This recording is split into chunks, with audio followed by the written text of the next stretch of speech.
is being spent either from a municipality or the state. And she goes in and finds out what those processes are that are contributing to where that money is going or the lack of process. Perfect topic for today because we're talking about operations today. Processes, systems, things like that. And so, yeah, I would love to have a conversation offline with you about how we can team up on that stuff. Sounds great. So, yeah. All right. Welcome, everybody, to this week's edition of the Business Owners Mastermind Call. My name is John Pyron, and I am your host.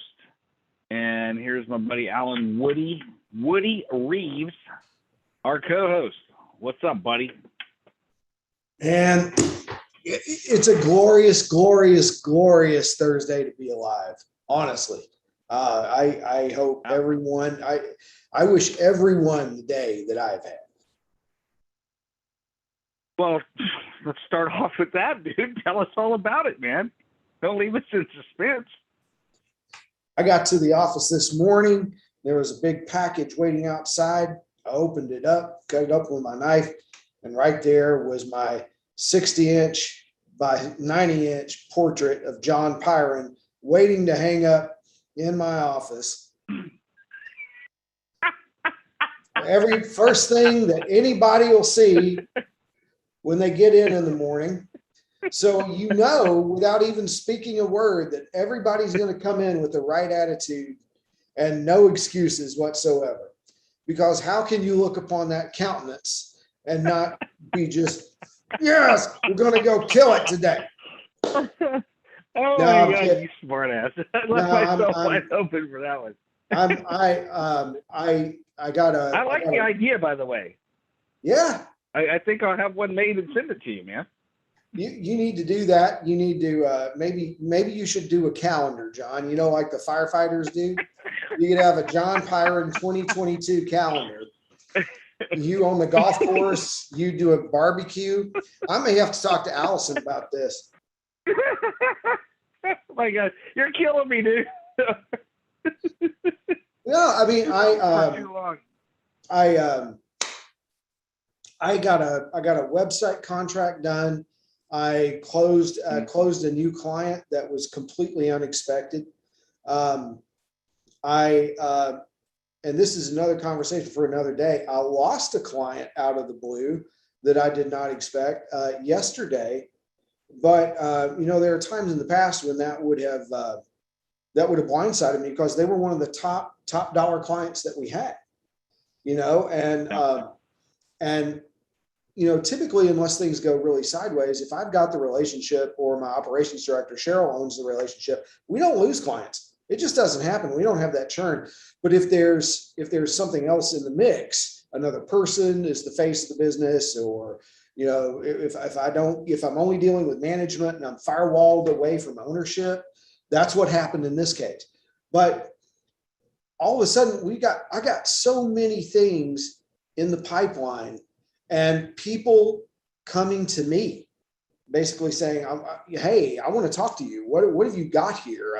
You know, this is the most promising time in my career." And we had a very, very nice cash flow day, you know, as a result of some of these things. And you know, again, I'm blessed. This isn't the best day I've ever had. Certainly not the worst, but you know, this is why we do it. This is why we do it, for the, you know, for the wins, for the victories. And, you know, every time you make one of those steps forward, you're building a better future for the people that you care about. So what more can I say? Yeah. Well, and we're talking about, congratulations, man. And I'm glad you bring that up because we're talking about operations, human resources, things like that. We got Evelyn on the call, and she's an expert for technology recruiting. And and that's one of the things that's hard right now is finding great talent. So, you know, I'd be very interested in getting kind of doing some roundtable. The biggest problem that I'm running into across the board from all the different clients that I have, and then I manage 13 with chip chapters with 255 members in that, And it's finding good talent that wants to work, and you got to have a process and a system in place to get that done. And so why don't we do this is kind of go around the room real quick. What are some of the ideas that you have to recruit more talent for your business? Or what's some of the ideas that you tell people that are great ideas for hiring and recruiting and finding great talent? Who wants to go first?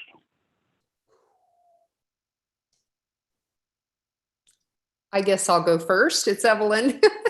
Hey, Evelyn. Yeah, it's crazy out there right now. And I think that companies that are not clear on what it is that they need to hire for, and companies that are not leveraging their brand in front of the right people are missing the boat. There's just so much hiring going on, and so much going on in general, just by virtue of people transitioning from a remote to part-time in office. And some companies that allowed for 100% remote are now asking, and in some cases demanding, that people come back into the office, and some have moved out of the area. So there's just and a lot of people are just retiring because it's time to retire. But I think from a technical talent standpoint, if you don't have a compelling reason for somebody to take a look at the position that you're trying to fill, and a brand that is more appealing to people than Facebook or Amazon or Salesforce, you're not going to get, and if you have an arduous process with regards to interviewing and hiring, and there are tests, and you have to fill out you have to apply on the website, you're going to lose candidates because they really have a lot of other options, and they don't, we've got companies that are name brand that didn't used to recruit from parts of the country that they're recruiting for now because they're offering work from home. So that's my take on it from what I can see. And so getting clarity with your message on what it is that you're looking for, leveraging your brand properly, probably the biggest takeaway for me was making that process super easy and eliminating the friction points on interviewing and getting hired. I understand that correctly? Oh, absolutely. I mean, I have clients that we work on behalf of small businesses in Sacramento and Fortune 50 companies that are, worldwide. And where we have seen good people accept offers are with companies that are clear with their benefits, with the work. It's not a job description that they're posting, or we don't post on their behalf. We post job announcements that are going to compel somebody to want to learn more. And they offer good benefits, work-life balance, and an opportunity to learn. And the recruitment and interview process is quick. So we have one client, Cox Automotive, that will interview, and then within a couple of days schedule a second interview, and then within a couple of days after that schedule a third interview, and make an offer within 24 hours. And we have not had any candidates decline the offers. So, it's just quick, move quick, and put something out there that's compelling, that would, be of interest to good people, and make sure that your brand is up to date, and you're putting your brand out there in a way that's going to be appealing to people. Because again, you're going to be competing with the big guys that didn't used to recruit out of, certain parts of the US, and now they are. Yeah. And so you mentioned automotive. So do you do recruiting in more areas than just technology? We recruit, our core competency is in information technology. Some of our clients, our relationships tend to, span, and again, grateful for the opportunity to work with some companies for over 20 years. And they'll ask us to go outside of the technology space into human resources, definitely marketing and digital marketing. And that's pretty, those areas are complementary to what we do on the IT side. So that's pretty much it. But it's across the board in terms of industries. We work with healthcare, finance, fintech, and some not-for-profits. Yeah. What's the most difficult industry to work with as far as recruiting and finding talent right now?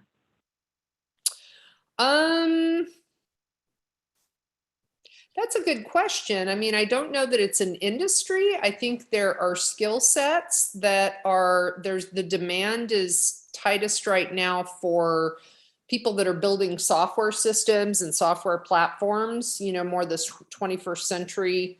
Because again, Google and Amazon and Facebook are recruiting those folks, and people want to have that on their resume. I worked for Google, whatever, and recruiters actually. So people in the human resource field, people in the recruitment field, but I would say across the board, there is a high demand for all skill sets. But primarily the technology, I think, is probably the tightest market right now. Okay. Yeah, I'd love to connect with you. I have a client and they can't find enough people fast enough. They do low voltage cabling, high voltage as well, and closed circuit TV. They're in Amazon, they're in Tesla, they're in Lowe's, they're in Target, and they just can't find the talent fast enough. So yeah, I'd assume because they're technology, they would be a good referral for you, right?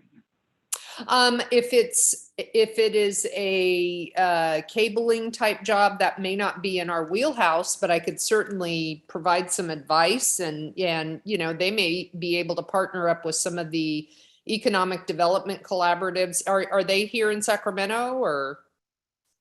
Yeah, they're in Folsom. Oh, okay.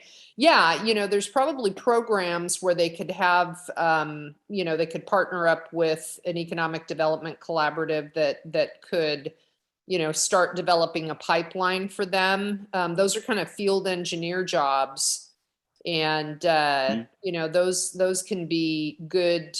There can be good partnerships developed, and certainly there are companies out there that specialize in that area. Ours are more the software development folks that we're recruiting. Okay. Yeah, I got a couple clients in that space too. I'll direct message you on LinkedIn and love to connect with you and learn more about what it is that you do. Because Alan Reeves and I've been in this space for, I don't know, 25 years. Mm-hmm. And I have IT companies all over the country. Yeah. Excellent. John, your audio is going up. How's my audio now? There you go. Is it better? I Yes. gotta talk louder, Gotcha. So, that's it, man. I gotta get speak up. So, well, thanks for the input, Evelyn. Carrie, do you have any ideas around recruiting, retention, finding talent? One of the things I think people are talking a lot about now is, instead of job description, is more outcome description. What are the outcomes that we're looking for from you, not how, and then finding out how they would approach getting to those outcomes. Outcomes description versus job description. I like that. Yeah, that's kind of that bullet. Nobody wants to apply to a list of bullets, but people want to subscribe to a mission and the work. It's like build our next whatever, or help us launch this, those things. I completely agree. I completely agree with you. Yeah, I was talking to a client of mine the other day. I'm like, you can't be putting out a job ad like you used to, dude. It's just this is a sales pitch now. Yes. I mean, they don't have to come work for you. Trust me, there's plenty of opportunity for those people out there, and they can pick and choose wherever the heck they want to work.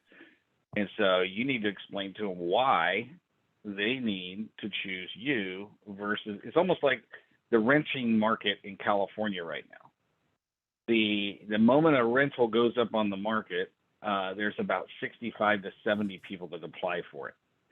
And in the housing market, same thing, about 25 to 30 people apply for it. And so, I used to give this front of the room talk to mortgage people, and I'm like, what the heck am I going to talk to these people about that would be of value? And I came up with this picture of a Britney Spears concert outside, and the photo was taken from the drum set, and there was this island stage, and there's got to be 65,000 people in the audience. And but the picture was perfectly as if I'm sitting on the drum set, focused on it. And so the thing I told them, I'm like, how many mortgage people do you think are in Sacramento? 1,000? What about the region? 10,000? What about the state? Probably 65,000 people, just like this audience right here. So what do you notice about the picture?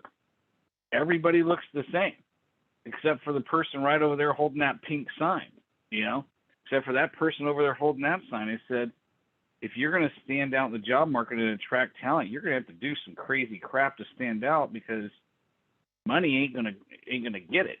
They're going to get the money because they're in demand. But it's like, hey, how's your life going to be better by coming to work for us? How much greater are you going to be on a personal level a year from now, 2 years from now, 5 years from now? How are you going to be able to advance your personal career and make you more valuable to the marketplace because you chose to spend time with us? Well, and I also think there's mission involved now, more than when, we were in the market. It really was career advancement, but it's more, how can I contribute? Is what you're doing something I want to contribute to?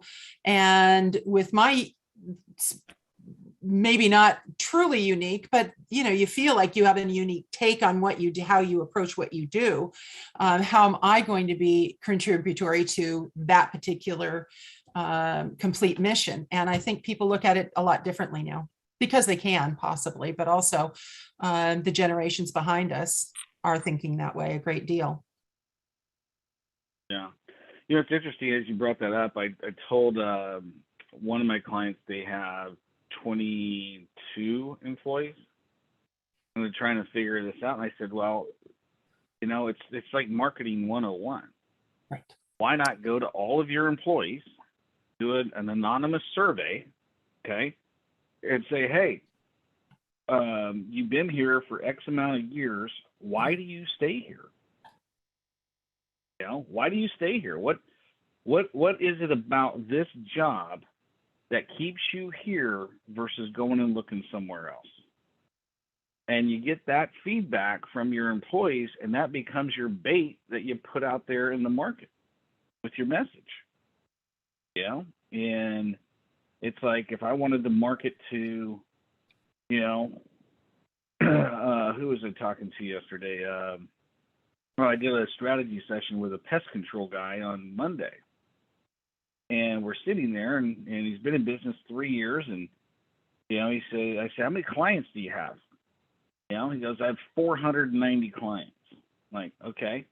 How many referrals do you get? Occasionally we get referrals and things like that. Out of the 490, how many of them do you absolutely like? Like, if they called you on their cell phone and you recognized them, you would get excited about answering it, not sending them to voicemail. And he goes, about 490. And I go, well, times that by 4. And that's how many referrals you're sitting on. But you need to figure out what bait to go use to attract more people like them. And it's the same principle here. It's just my opinion. Now they did it, and it worked very, very well for them. But I was like, we can guess all we want what's going to work, but why not go and ask our favorite employees, the ones that we want more of? So, Alan, you got any input here, feedback, anything like that? I do, and maybe it's more of a question for Evelyn. I have a client, goes back 19 years. They've been with us. They're phenomenal, and they're a consulting company. that helps recruiters and the prospective employers in vetting the winning candidates as to whether or not they are truly a fit. Because you can put a great ad out there. You can have the messaging perfect and have 10 really good candidates on paper. And I think we can all agree that probably only half of those, when it comes down to it, are really a proper fit. My client puts these folks through, he calls it DISC on steroids. And it's about a 2-week process where it's a personality evaluation. It's a character evaluation. It's all these different things. And his customers, they don't hire without him. He goes in, like a lot of times when you are recruiting winners, when you're recruiting high performing people, there's an element of those people that have also, because they are smart, they are qualified, they are intelligent, they have a desire to maybe be in charge a little bit more than they should be. Maybe they think that they're going to bring their methodology in and it's not going to be quite a fit. So what does that really look like? It's great to be able to attract the right people on paper, but what is the interim point there? I mean, I know John's wife, and John together have the ability to put people through a process very, very similar to this, and they do that. But I'm curious as to what that looks like in the day-to-day, Evelyn. So is your question, what is my opinion on the kind of the surveys and the kind of evaluations that people have before they're hired? Or I'm not sure whether I understood your question. I'm sorry. Yeah. I probably didn't phrase it that well. So you bring candidates in, and you specialize in bringing the right candidates in. You're not throwing stuff up against the wall. After you've delivered these candidates to the employer, is there any further interaction to ensure success, or is the employer is it on them at that time? Is there any? No. I mean, we conduct a behavioral interview. I mean, what we do is spend time with the candidate the way that a company that has a fairly sophisticated HR department would interview. I mean, really deep dive into, not just the what, but the how and the why, in terms of people and what they've done in past positions, and, how they compare and contrast between, 2 or 3 of their last employers, why they left, and with that, we kind of use it's a physical algorithm to kind of establish what it is that the person had in where they succeeded the best in terms of support, resources, the way things were set up. And with that, you get a better fit just by virtue of the premise that past performance it can be a predictor of future performance. So what is the platform? What is the structure? What is the type of leadership that a person has really thrived with? That's what we use. And I mean, I feel like that's a strength of mine that I've developed over the past 25 years or so. I have clients that use the surveys. Going back to kind of this arduous process that candidates I've had people self-select out when they know that there's going to be a couple of tests. We have clients that have, they have DISC, they have predictive index, they have Wonderlic, and candidates, especially the technical people are like, you know what? I can appreciate the company wanting all this, but I just don't have time. And I've got this other company that's ready to pull the trigger on an offer. So, it depends on what kind of position it is. If you're hiring a CEO or a CFO or a, controller, I mean, yeah, you need to have that due diligence and kind of get a sense of what the person's all about. So I would say it just depends on the level of responsibility that a person would have in terms of the amount of kind of, we don't call them tests.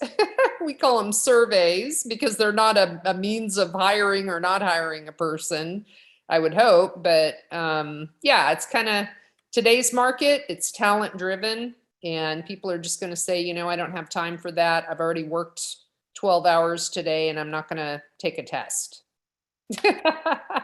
Well, okay. One last thing, one last little twist on this. I had a tech on board once upon a time. I have an IT company, and he was, like I said, he was already hired. He'd been on board a while, and we were going to give uniform TTI tests provided by John to the entire staff. Really not to measure anything as far as their capability, that they were already on board. But we wanted to get an idea about how we might better exercise the talents that they had. And this one particular tech completely balked at it. He got his back up against the wall and said, these are just useless. I'm here to provide my tech skills, my tech skill set. As far as what my personality is irrelevant. Now, if someone had said that, if a candidate had said that to you, in advance of being hired, what would your position be with them? I presume that that's a non-starter. I don't know. You tell me. So the question is, if I had a position that I was recruiting for and a person, part of the criteria was that they would have to take a test, and they didn't want to do it, and I ran into this situation. We're working with a large company in the education industry here in Sacramento, and they have surveys that people are asked to complete. And we had a gentleman that the director wanted to hire like nobody's business. I mean, she was very, very, very interested in bringing this person on board. And he is a senior recruiter, and so he's used to it as well. He's not a test taker, and he has had bad experiences with it. And I don't know. I mean, some people are dyslexic. Does that mean he's not a good recruiter? No, he is a kick-ass recruiter. But, we talked about it between he and I, and it turns out that, there may have been something like dyslexia or just maybe not a propensity for, math or whatever the case may be. And he opted out. I mean, he's like, no. So I have to respect what both sides of the equation, what's most important to them. And, I try to find out early on and share what the process is. And that way somebody can opt out early. Yeah. So, I mean, I don't know. I mean, I think that, I don't know. I just, I'm not a big fan only because of the type of people that I recruit. And, just the fact that I think there are so many different things that come into play that there may be bias. And although all of my clients that use assessments will say, this is a tool, we're going to use this to help manage them and provide the platform that they need to be successful. But at the end of the day, if somebody doesn't do well on it, that somebody's going to be sitting around talking about it and it's not going to make the candidate feel good. So I just haven't given it, it's Thursday at 4:30. I haven't really thought about it that much, but that's what's coming to mind, just kind of right off the top of my head with it. Enough. I just was going to say, when you're working with small to medium-sized businesses, and I guess I'm talking on the smaller side, but not necessarily, a lot of them don't have processes for actually bringing in those new hires in a truly effective way. And they don't have a repeatable process. And, I think that's just that's a space between hiring and success that sometimes is overlooked by businesses that just keep bringing people on and hoping for the right. Even if they do go with professionals that are bringing people in, they aren't professional in fitting them in to their company in so many ways. Yeah. Yeah. Onboarding and having a process that is repeatable and having things set up. I mean, yeah, there's a lot of companies that lose people because it's like one of their, their first couple of weeks on the job, they're forming an opinion. It's like the dating process. It's, do I like it here? Do I feel comfortable here? Do these guys have their act together? That type of thing. So I would agree with that. Yeah, I mean, to answer, some input on my opinion about it, Alan, is it depends on the position that you're recruiting for and how much of a talent resource is out there in the marketplace. Yeah. If I'm a company, I'm looking for a truck driver because there's a tremendous amount of shortages on truck drivers. Probably not. I'm probably going to be kissing that butt of that truck driver. And to get him to sign on the bottom line, I need your butt in the truck driving the truck. And if that means you need to have a little fuzzy stuffed animal that I need to purchase to sit on your dash while you drive around, I'll be more than happy to do it for you, dude. But when there's a huge amount of scarcity, and that's why I tell people, never, ever, ever, ever, ever, never, ever, ever, never. That's a definite. Ever stop recruiting. The worst time to hire is when you absolutely need somebody right now. Employers make the worst hiring decisions when they're willing to skip their own process that has worked for them, and because they need the guy right now. I gotta have him. Joe just quit. And they end up hiring wrong. And then it becomes a situation of the tail wagging the dog. And it's like I told people a long time ago, it is easier to run with 100 people than to drag one. And I can't tell you how many times I've parted ways with an employee, and you can hear the air coming back into the company the moment they walk out the door. And the employees now all of a sudden come to you and it's like, man, it is so much of a better spot now that he's not here or she's not here. And and so taking your time, to it's like Harvey McKay said, dig your well before you're thirsty, is constantly look for talent. Great talent never, ever, ever, ever, never costs you money, ever. And if you're listening to this recording, you're a small business owner, you've never hired employees, or you only have 1 or 2 employees, and you're like, I have no idea what to do, and employees are expensive and all this other stuff. Yeah, bad employees and actually just average good employees cost you a lot of money. Okay?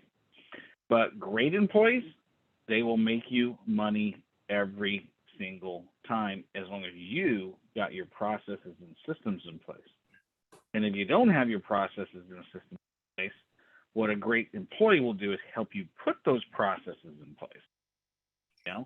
The most important thing for you to do is get out of the way and hire talent that's way better than you, and literally just encourage the heck out of them. And you win.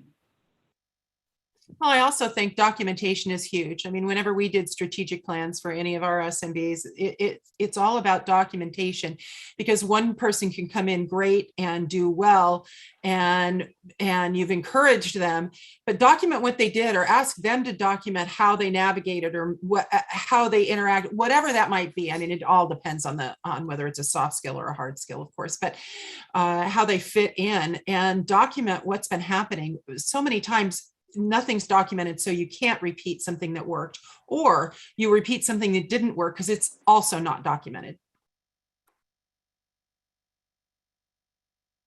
Yeah, and it's never been easier now. I mean, people are accustomed to Zoom. There's some really cool apps out there like Otter. Like I have Otter snapped into Zoom. So the moment this call's done, this call goes over to Otter and it transcribes this call. And I get the audio file, I get all the keywords, it breaks it out by speaker.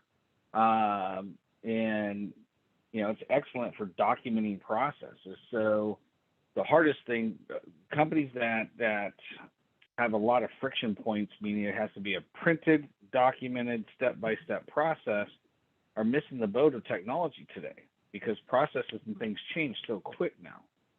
And so being able to say to that employee, go, hey, here's how we've been doing this task all this time before you arrived. Okay? It's exactly how we've been doing it. You have 100% my permission to make it better, but I need you to document what you're doing. Okay? And I need you to not just document it this way, but I need you to video, screen share your Zoom, whatever. So if you leave the building today and heaven forbid, knock on wood, you get hit by a bus and you don't come back tomorrow, the next person can step in and watch a video, read a transcript, some screenshots. It's important for you to keep that. Your success here is measured by your ability to make your area of responsibility way better than I could ever possibly do as your owner. And I think employees appreciate that when they feel like, hey, that I got responsibility here and they value me and they value my input. And so that's just my 2 cents about it. What anybody else got any feedback on hiring or employees or processes or systems? Okay. Anybody have any specific topic around business that they would like to go over today in Mastermind with this group? Not for me today. Nope. Okay. Well, cool deal. So next Thursday, obviously, we're not going to be doing a call. Okay. Unless you guys, if one of you guys want to do it, I'll give you the codes to this and you can run it and have a great day. But I'm going to be watching football. My Cowboys are going to win again. Okay. And it's going to be fun. So go out and make it happen. Happy Thanksgiving. We'll see you guys in December. Thank you. Happy Thanksgiving.